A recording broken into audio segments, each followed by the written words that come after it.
Hello everybody. Another week has passed and a lot to talk about. We'll start with what is going on in the trade wars front.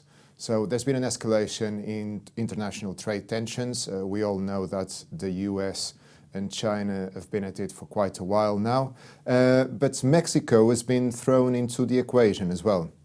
So President Trump has threatened Mexico with trade tariffs starting from the 10th of June should Mexico not be seen to be doing the necessary to help the US with the migration crisis on the southern border.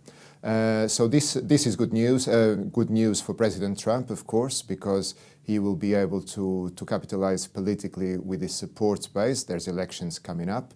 But it's not good news for international trade and for the growth of the global economy.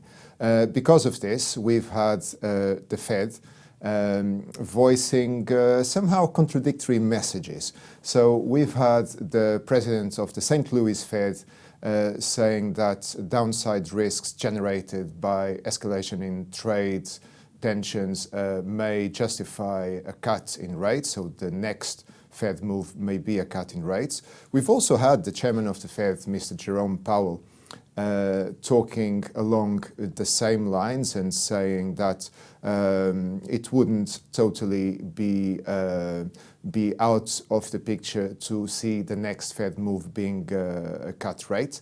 But then again, yesterday we've had the president of the Dallas Fed saying that he thinks that the current rate is actually neutral and everything is okay as it is. So we shall see.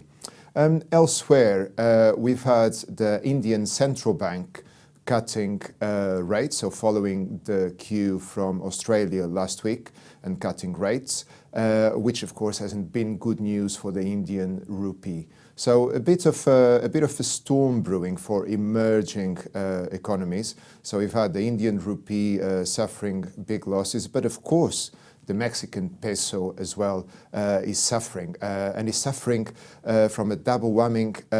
From one side, we have the trade dispute with the US, that is just a reason, early this week, but also they've had a downgrade on their credit rating from credit rating agencies. So the Mexican peso taking a big battering there and dropping. So emerging economies not doing so well, not such a good time. Elsewhere, we have the UK and the Brexit saga, which continues following the European elections a couple of weeks ago. We've seen that the possibility of having a no-deal Brexit is once again quite real, and therefore the pound is suffering greatly. The other main points that I would like to touch on as well go back to the beginning of the conversation, and it's the result of this escalation in trade talks, in trade tensions. So we've seen that because the Fed became more dovish as a response to this escalation, the dollar has suffered losses, but the equity markets have recorded a rally. So good gains on the equity markets on the back of this, losses for the dollar. Finally, we'll talk about the euro. The euro is waiting and see what's going to happen today. So we have the European Central Bank meeting today.